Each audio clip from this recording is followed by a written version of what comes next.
Hello everybody, career right Hindi पर एक बार फिर आप सभी का स्वागत है। I hope all of you are doing well. काफ़ी दिनों के बाद आप लोगों से बात हो रही है। एक्चुअली हम लोग का यूट्यूब पर एक और चैनल भी है जिसको कि हम करियर राइट के नाम से जानते हैं। इस चैनल के थ्रू हम बच्चों को एंट्रेंस एग्जाम्स के लिए, जॉब प्लेसमेंट्स के लिए प्रिपरेशन करवाते हैं। उसी चैनल पर थोड़ा एक प्रोजेक्ट में बिजी हो गई थी जिसके कारण इस चैनल पर थोड़ा समय कम मिल पा रहा था मुझे। लेकिन अब यहाँ से आगे कोशिश रहेगी कि यहाँ पर भी थोड़ा ज़्यादा रेगुलर रहूँ पहले की तरह। लेकिन इस दौरान भी जबकि मैं यहाँ पर वीडियोस नहीं बना पा रही थी, मैं एक चीज़ आपके कमेंट्स को रेगुलरली नोटिस कर रही थी और एक चीज़ मैंने कंटिन्यूअसली नोटिस की है। वो ये है कि आप में से काफ़ी सारे जो लोग हैं वो ये कहते हैं कि मैम हम अपने पैशन को आइडेंटिफाई करने में, अपने इंटरेस्ट को आइडेंटिफाई करने में अपने आप को थोड़ा सा कम सक्षम महसूस करते हैं। इसलिए हमको ये नहीं पता चल पाता कि हमारे लिए कौन सी बिजनेस लाइन है, हमें किस डायरेक्शन में जाना चाहिए।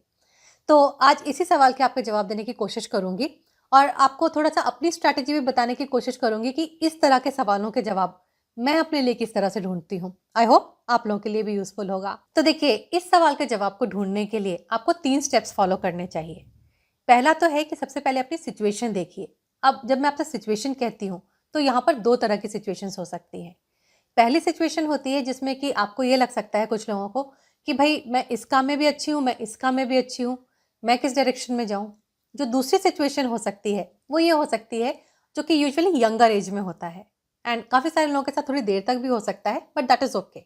तो इस सिचुएशन में क्या होता है कि हमको ये समझ ही नहीं आता कि मैं एक्चुअली किस में अच्छी हूँ।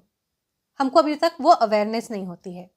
तो देखिए, जो यहाँ पर पहली सिचुएशन है जिसमें कि आपको लगता है कि भाई मैं इस फील्ड में भी अच्छी हूँ, मैं इस फील्ड में भी अच्छी हूँ, मैं किस डायरेक्शन में जाऊँ।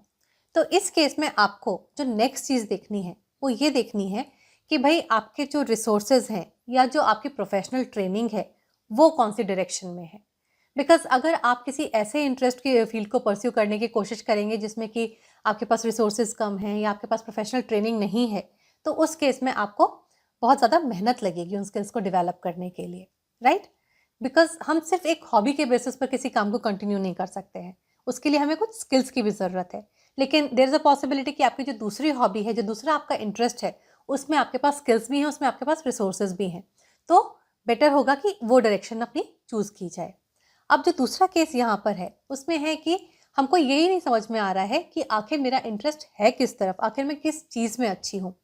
ये यूजुअली, जैसा कि मैंने आपसे कहा, ये यंगर एज में ज़्यादा होता है। तो इस फील्ड में आपको क्या, इस केस में आपको क्या करना है? इस केस में जो इम्पॉर्टेंट चीज़ है वो आपको सबसे पहले ये देखना है कि आपका जो फैमिली इन्वायरमेंट है वो किस तरीके का है। बिकॉज बहुत सारी हमारे अंदर जो क्वालिटीज़ होती हैं ये हमारी अपने अंदर हमारी फैमिली से आती है, हमारे फैमिली बैकग्राउंड से आती हैं। ये आपके पेरेंट्स भी हो सकते हैं, ये आपके ग्रैंड पेरेंट्स भी हो सकते हैं। बिकॉज ये चीज़ें आपके अंदर जेनेटिकली आ रही हैं या आपके अंदर नेचुरली आ रही हैं। तो आप देखिए कि आपका फैमिली एटमॉस्फेयर किस तरीके का है और आप उसमें से किसी पर्टिकुलर चीज़ की तरफ इंक्लाइन हो रहे हैं क्या। अगर ऐसा पॉसिबल हो सकता है कि अगर आप किसी एक पर्टिकुलर चीज़ की तरफ इंक्लाइन हो रहे हैं तो there is a high possibility कि वो आपकी डायरेक्शन भी है, राइट। बिकॉज जैसा कि आप देखते होंगे कि अगर किसी पोइट के घर में हो सकता है कि जो बच्चे पैदा होते हैं उनमें से किसी एक बच्चे का इंटरेस्ट पोइट्री की तरफ आ जाता है, बिकॉज घर में उस तरह का एटमॉस्फेयर उनको मिला हुआ है। या अगर घर में कोई सिंगर है, हो सकता है आपके पेरेंट्स में से आपकी मदर हो, आपके फादर हो, आपकी कोई सी ग्रैंड मदर हो, ग्रैंड फादर हो, कोई अगर उनमें से सिंगर है तो हो सकता है वो क्वालिटीज़ आपके अंदर नेचुरली आ गई हैं, जेनेटिकली आ गई हैं, फैमिली कंडीशनिंग के कारण भी आ गई हैं। तो वो डायरेक्शन आप एक परस्यू करने के बारे में सोच सकते हैं। जो दूसरी चीज़ इसके साथ साथ आपको यहाँ पर करनी है वो ये है कि आपको दुनिया को परखना भी है। आपको ज़्यादा से ज़्यादा आइडियाज़ को, दुनिया में हो क्या रहा है, ये रिसर्च भी ज़रूर करनी है। बिकॉज होता है एक और भी चीज़ है, वो ये होती है कि हमारे अंदर जो भी थॉट्स आते हैं वो सिर्फ हमें वही थॉट्स आते हैं जो चीज़ें हमको पता है। जो चीज़ें हमें पता नहीं है वो थॉट्स भी हमको नहीं आते हैं। अब वो थॉट्स किस तरीके से हमको आएंगे, उसके लिए आप ज़्यादा से ज़्यादा चीज़ों को स्टडी कीजिए। यूट्यूब पर इतना सारा फ्री मटेरियल अवेलेबल है, आप जाकर के देखिए कौन से डिफरेंट डायरेक्शंस हैं जिनमें काम किया जा सकता है और क्या उनमें से कोई ऐसी डायरेक्शन है जो कि आपके इंटरेस्ट से भी मैच हो रही है या आपको लगता है कि हाँ ये काम मैं कर पाऊंगी या ये काम मैं कर पाऊंगा। तो उसके बाद जाकर के देखिए कि उस फील्ड में जो भी काम आपको पसंद आ रहे हैं, हो सकता है आपको 3 या 4 काम पसंद आए, आपको 3 या 4 डायरेक्शंस पसंद आए, तो उस केस में जाकर के देखिए कि ओके नाउ अगर अब मुझे पसंद आ रहा है कि भाई मैं फिटनेस की तरफ जाना चाहती हूँ, तो मैं ये देखने की कोशिश करूँगी कि फिटनेस के एरिया में मेरी स्किल्स क्या हैं और उस डायरेक्शन में मार्केट में गैप क्या है, किस बिजनेस की वहाँ पर ज़रूरत है, कौन से प्रोजेक्ट्स वहाँ पर चल सकते हैं। मैं उस तरह के प्रोजेक्ट्स को आइडेंटिफाई करके करने की कोशिश करूँगी। फॉर एग्जाम्पल अगर मैं आपको अपना एग्जाम्पल देकर के समझाऊँ तो देखिए मेरे केस में क्या है कि मैं रिसर्च, स्टडी एंड कम्युनिकेशन, इस तरह की जो चीज़ें होती हैं ये काम काफ़ी इजीली कर सकती हूँ। एंड ये मुझ में कहाँ से आया है? ये मेरे फैमिली बैकग्राउंड से आया है। लेकिन इसके साथ साथ मुझे म्यूज़िक में भी काफ़ी इंटरेस्ट है। एक पॉइंट ऑफ टाइम मुझे ऐसा लगता था कि मैं म्यूज़िक की फील्ड में भी काफ़ी अच्छा कर सकती हूँ। लेकिन अब जब मुझे डायरेक्शन चूज़ करने की ज़रूरत पड़ी अपने बिज़नेस के लिए, तो उस समय मुझे ये समझ में आया कि देखिए म्यूज़िक में मेरे पास कोई प्रोफेशनल ट्रेनिंग तो है नहीं, विच मीन्स कि मैं प्रोफेशनल सिंगर बन नहीं सकती किसी भी हाल में। और अगर मैं म्यूज़िक से रिलेटेड किसी दूसरे काम में जाने की कोशिश करूँगी, इसका मतलब ये होगा कि मुझे वहाँ पर काफ़ी ज़्यादा मेहनत करनी पड़ेगी, काफ़ी ज़्यादा नॉलेज पहले एक्वायर करनी पड़ेगी। लेकिन ये जो रिसर्च, स्टडी, कम्युनिकेशन ये वाली फील्ड है, यहाँ पर मेरे पास प्रोफेशनल ट्रेनिंग भी है। And that is how we came into this business and that is why I got into this business, right? इस तरह की चीज़ें आपके साथ भी हो सकती हैं।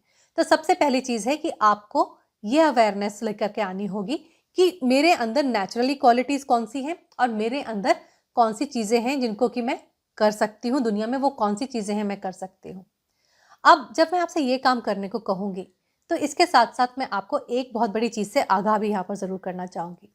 और वो चीज़ ये है कि कभी भी दुनिया को फ़ॉलो करने की कोशिश मत कीजिए। जस्ट बिकॉज़ शर्मा जी की लड़की सिंगर है या गुप्ता जी का लड़का क्रिकेटर है, इसलिए मुझे भी क्रिकेटर बनना है, मुझे भी सिंगर बनना है, मुझे भी यूट्यूबर बनना है, ये कोई ज़रूरी नहीं है। बिकॉज़ दुनिया में कोई भी फ़ील्ड ऐसी नहीं है, जहाँ पर काम नहीं किया जा सकता, राइट? सिर्फ ये देखिए कि इस समय दुनिया किस डायरेक्शन में मूव हो रही है। ऑब्सोलीट होते हुए बिजनेसेस को करने से कोई फ़ायदा होने वाला नहीं है। तो अपने इंटरेस्ट को ढूँढने की कोशिश कीजिए और उसी फ़ील्ड में आप हमेशा अच्छा करने की कोशिश कीजिए। दुनिया को कभी भी कॉपी करने की कोशिश मत कीजिए, बिकॉज़ उस केस में आपका दिल उसमें नहीं आएगा और जब तक आपका दिल आपके काम में नहीं आएगा, आप उस काम को बहुत देर तक नहीं कर पाएँगे। इसी के साथ-साथ अपने एक्सपीरियंस से आपको एक चीज़ और बताती हूँ। वो ये है कि आपका पैशन तो एक साथ में एक तरफ है ही है, उस फील्ड में आपको बढ़ना चाहिए। लेकिन इसी के साथ-साथ अपने अंदर एक और क्वालिटी को डेवलप कीजिए और वो है patience. Patience to acquire the skills, patience to research, patience to find the solutions to the problems. इन सभी चीज़ों को बहुत ज़्यादा ज़रूरत होती है बिज़नेस में। क्योंकि पैशन के बेसिस पे आप बिज़नेस स्टार्ट तो कर लेंगे, लेकिन जैसा कि मैं आपसे हमेशा कहती हूँ, अगर आपको कंटिन्यू करना है, उस समय जो चीज़ सबसे ज़्यादा आपका साथ देगी, वो है आपके पेशेंस एंड प्रॉब्लम सॉल्विंग। तो पैशन को तो आइडेंटिफाई कीजिए ही कीजिए, लेकिन अपने पेशेंस को, अपनी प्रॉब्लम सॉल्विंग स्किल्स को, उनको भी कभी भी छोड़िएगा मत, बिकॉज वही आपका अल्टीमेटली साथ देने वाली हैं। And with this I really hope कि आप लोगों को कुछ इंसाइट मिली होगी इस क्वेश्चन को डील करने में। अगर इसी तरह के आप लोगों के और भी कोई क्वेश्चंस हैं तो नीचे कमेंट करके मुझे वीडियोस में बता सकते हैं। मैं उन टॉपिक्स पर भी वीडियोस लेकर आने की कोशिश करूंगी। जल्दी ही मिलूंगी एक नई वीडियो के साथ। तब तक के लिए अगर बिजनेस आइडियाज़ को एक्सप्लोर करना चाहते हैं तो आपको पता है कहाँ जाना है। करियर राइड हिंदी, यहाँ पर आपके पास ढेरों बिजनेस आइडियाज़ हैं हर फील्ड में। जल्दी ही मिलते हैं, तब तक के लिए नमस्कार।